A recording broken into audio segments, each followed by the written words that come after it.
पिता के हाथ के निशान। पिताजी बूढ़े हो गए थे और चलते समय दीवार का सहारा लेते थे।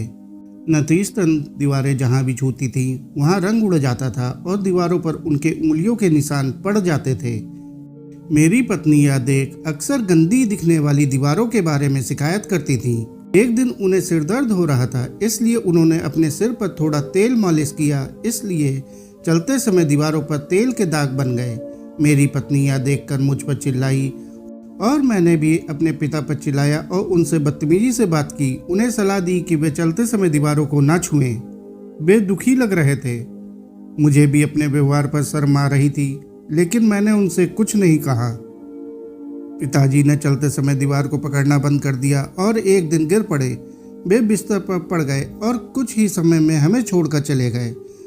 मुझे अपने दिल में अपराध बोध महसूस हुआ और मैं उनके भावों को कभी न भूल पाया और कुछ ही समय बाद उनके निधन के लिए खुद को माफ नहीं कर पाया।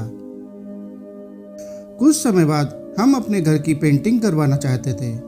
जब पेंटर आए तो मेरे बेटे ने, जो अपने दादा को बहुत प्यार करता था, पेंटर को पिता के फिंगरप्रिंट साफ करने और उन जगहों पर पेंट करने की अनुमति नहीं दी। पेंटर बहुत अच्छे थे और नए थे।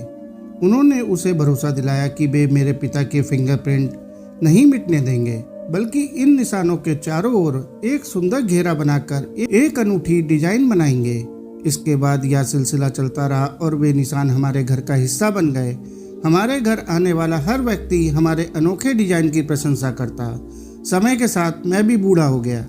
अब मुझे चलने के लिए दीवार के सहारे की जरूरत थी। एक दिन चलते समय मुझे अपने पिता से कहे गए शब्द याद आ गए और मैंने बिना सहारा चलने के लिए कोशिश की। मेरे बेटे ने यह देखा और तुरंत मेरे पास आया और मुझे दीवार का सहारा लेने के लिए कहा। चिंता व्यक्त करते हुए कहा कि मैं बिना सहारे गिर जाऊंगा। मैंने महसूस किया कि मेरा बेटा मुझे पकड़ रहा था। मेरी पोती तुरंत आगे आई और प्यार से मुझे सहारा देने के लिए अपना हाथ उसके कंधे पर रखने के लिए कहा। मैं लगभग चुपचाप रोने लगा। अगर मैंने अपने पिता के लिए भी ऐसा ही किया होता तो वे लंबे समय तक जीवित रहते। मेरी पोती मुझे साथ ले गई और सोफे पर बैठा दिया। फिर उसने मुझे दिखाने के लिए अपनी ड्राइंग बुक निकाली। उसकी शिक्षिका ने उसकी ड्राइंग बुक की प्रशंसा की और उसे बेहतरीन टिप्पणियां दी। स्केच दीवारों पर मेरे पिता के हाथ के निशान का था। स्केच के नीचे शीर्षक लिखा था, काश हर बच्चा बड़ों से इसी तरह प्यार करता। मैं अपने कमरे में वापस आ गया और अपने पिता से माफ़ी मांगते हुए फूट फूट कर रोने लगा, जो अब इस दुनिया में नहीं थे। दोस्तों, हम भी समय के साथ बूढ़े हो जाते हैं। आइए अपने बड़ों का ख्याल रखें। साथियों, आपको यह कहानी कैसी लगी कमेंट करके जो बताएं। कहानी अच्छी लगी हो तो कहानी को लाइक और चैनल को सब्सक्राइब कर लें। धन्यवाद।